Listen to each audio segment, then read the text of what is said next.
What do gearheads and hippies have in common? Nitrous. Now, before we go any further, I want the audience to know that I have never done nitrous in a Grateful Dead show parking lot or anything like that. I've never taken a balloon, never did any of that stuff. However, there's one time I had all 4 of my wisdom teeth taken out, and they gave me nitrous for that. And at that point in my life, you could have thrown me into a Silence of the Lambs pit and taken off all my skin, and I would have been totally all right with that. So what's that got to do with today? Well, look at this masterpiece right here. So today, I'm going to give a lot of people, including myself, a little bit of a history lesson on this. This is a Moroso Nitrous kit from like the early 80s. Interesting story about this is I got this really cheap, like really cheap. I went to the swap meet really drunk in the rain with a buddy of mine, walked around with rain suits and just lowballed the piss out of everybody we saw. And I brought this beautiful thing home with this bottle, full mind you, for like 150 bucks. Yeah, it's for a quadrijet. I know some of you guys hate quadrijets and you're entitled to your opinion even if it's wrong.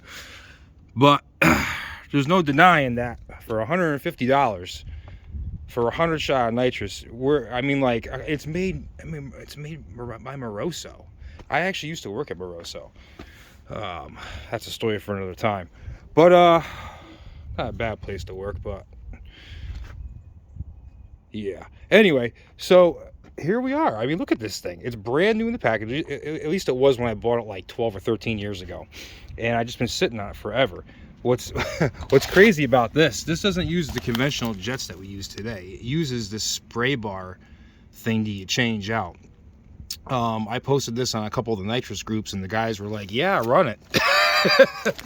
So, and a couple of guys were concerned that it's, the solenoids might not work, or there may be some issues with just, 30, 40-year-old stuff sitting in a package. And they're right. I totally agree with them. But, me and the neighbor, we checked out the solenoids. They click. That's good enough for me. I found some guy online in a forum, and I never met the guy before in my life, but he gave me a whole bunch of nitrous advice, like jetting it and like how to like cut the fittings and put jets in and all that stuff. I'm just gonna take his advice because why would he do me wrong? I mean, so I got nothing to lose here. This thing came full. Obviously, we've emptied it several times since then, but I mean, this thing's mint. So the plan is, I'm probably not going to use the filter, that sketchy rubber hose, but I'm telling you right now, well, that came from something else, but we're going to use this sketchy, questionable, old, 30, 40-year-old braided hose. That's what we have. And these guys too, because it's what we got. And that's just how it's going to go down. I'm not really sure how we're going to activate it. They came with this switch right here, which is like a momentary. I don't know if I'm going to use that or not. I might do something off the carburetor. Might use this. We'll see what happens. But but check this thing out. Can it be adjusted up to 200 horsepower output in minutes? That's pretty cool. I'm pretty thankful they don't do it like that anymore. But nonetheless, this one survived, and I'm going to try it like this initially. And we're going to see what happens. And then after that, I'm probably going to do the modification by putting modern jets in it. And we're going to run it, man.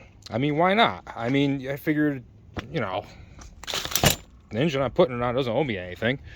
So we're just going to send it and see what happens. I should probably reach out to Moroso and see if they have any information on this. They're probably going to laugh at me. So what's another interesting note is I have a friend of mine, a little bit older than me. He's a big time vanner, a big custom van. He has a 74, I think, Dodge Tradesman window van, fully customed out, like the whole 9 yards. It's got a small block Chevy in it. The thing's just absolutely ridiculous. And he has a old Edelbrock SRT street tunnel ram, the dual offset, like the cross ram that came on like those optional like the 69 Camaros back in the day. You know, one of them things with 2 of these kits on it. And he ran the thing hard back in the day. He used to street race the thing up and down the boulevard in West Haven. He told me stories of blowing the doors off of a brand new IROC Z while his buddies were partying, drinking beers in the back, hitting the nitrous. You know what I mean? Just wild stuff. But yeah, I figured someone would get a kick out of this. Let me show you what we're gonna put it on. Now, this is just some old Q-Jet. I don't even know exactly where it came from, but it ended up on my plow truck. It ran fine. We're gonna run the numbers and we're gonna see what it is. Apparently I messed with it because I knocked the plugs out. So I don't know, I just can't remember. And I have this old, you know, Edelbrock manifold. It's got to have the EGR valve on because, you know, for emissions, you know what I'm saying? That's super important right there. But no, that's the trick here into thinking the car's a slow turd. So, which it probably will be slow and a turd, but it'll handle cool. So that's all that really matters. But now the engine in question, look at that. Oh, 1LE rear brakes for the 3rd gen Camaro. This guy right here, and this is a DZ code 302 from a 60. No, it's a freaking 305 Target Master that's came out of a 76 GMC that broke in half, and then I put it in my other square body, ran it for about 4 years plowing snow, and you know what? It runs. I'm gonna put spark plugs in it and some gaskets. Check the timing chain. And let's see what else I'm gonna do. Actually, I'm actually gonna spend a little bit of money on this motor. I got this rusty oil pan bath. Like I said, I used to work at Moroso, so I learned a thing or two in the couple years I was there.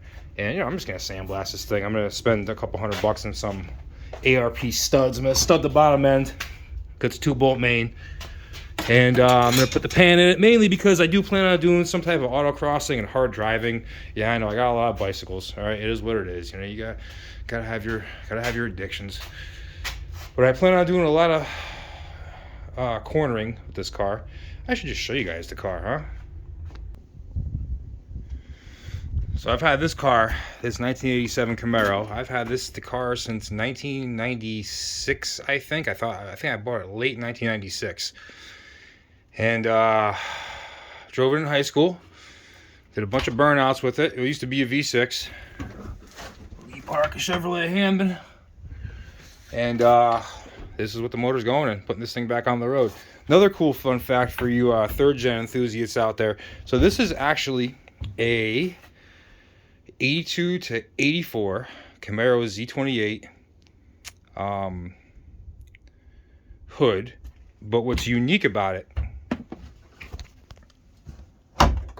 these open up. So this is likely, it's been so long, it's got acorns in it from sitting.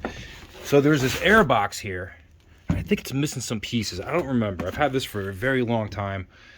This air box right here would hook up to either crossfire injection or a single 4-barrel carburetor, depending on how dumb you were when you ordered your Camaro, because let's face it, the crossfire injection sucks. But ironically, it's probably going to be worth a lot of money soon. But anyway, the deal was,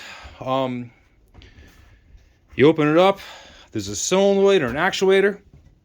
Open these up when you're wide open. From what I understand, I never actually owned one that worked, but that's what I've read. I heard that there was 2 issues with these hoods. One, that this particular feature right here would let in rainwater and hydrolock engines, or car washes or whatever. And the other issue was that this hood would actually become delaminated from the structure. And I've heard stories on the old 3rdgen.org back in the day when it was yellow. All you old school 3rd gen guys will know what I'm talking about. That the hoods would actually come off the car while you were driving down the road, like this fiberglass composite structure. So I guess these things got recalled. That's not a problem for me because whoever buys this is going to know what they're getting, and they can probably fix it, trying to protect it, because I need to sell this thing. So anybody who wants this thing. But look at that round pattern NP205 transfer case. Give you some of that. I traded a divorce transfer Dodge MP205 for that. That was a hard thing to give up, but changed directions in my truck build. I actually have the same hood on this car, and funny story about this, it's the only damage to it, is I bought this hood. It's actually in pretty decent shape. Yeah, it's got some scuffs. It's been sitting a long time. It's been handled and stuff, but like the corners are in good shape. The underside's in good shape. It doesn't feel like it's been starting to delaminate or anything like that. Like it's still structurally strong as far as I can tell. I paid 99 cents for this hood, oh man, about 13, 14 years ago on eBay. The guy had it up. I don't know if he listed it wrong or whatever, but I won the hood for 99 cents. I ended up calling the guy up in Danbury, Connecticut. I called the guy up. I said, he's like, oh, you're about to get a hell of a deal. I'm like, yeah, I know. I feel bad for you. How about I bring up some extra money and we'll see what you got. So I brought some extra money. He had a whole shipping container full of stuff. I bought a whole bunch of stuff off of him. I don't even remember what it was. I used to buy and sell Camaro parts like it was going out of style. And yeah, I came home with a truckload of parts for, I don't know, a couple $100. But this is cool because it already matches my car. Because the plan is someday I'm going to paint this thing, but that's $10,000 and like 2 years of my life. So for the time being, this is the original paint. The car was lightly tapped in the front before I got it. It had a dent when I got it there. Those fenders are long gone, but the paint was blended right to about here. So from pretty much the doors back, the paint's original. Granted, it's not in the best of shape, but who cares? I'm gonna rattle can the fenders, cut and buff the whole car. I'll get put the nose back on, get the urethane paint for it, the special flexing agent paint, and then we'll be driving down the road. The idea here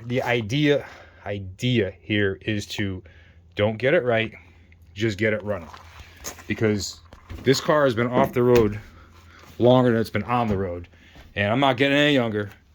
And it's what it is, man. It's like, I want to go on dates with my wife in this car, and maybe get lucky in the passenger seat.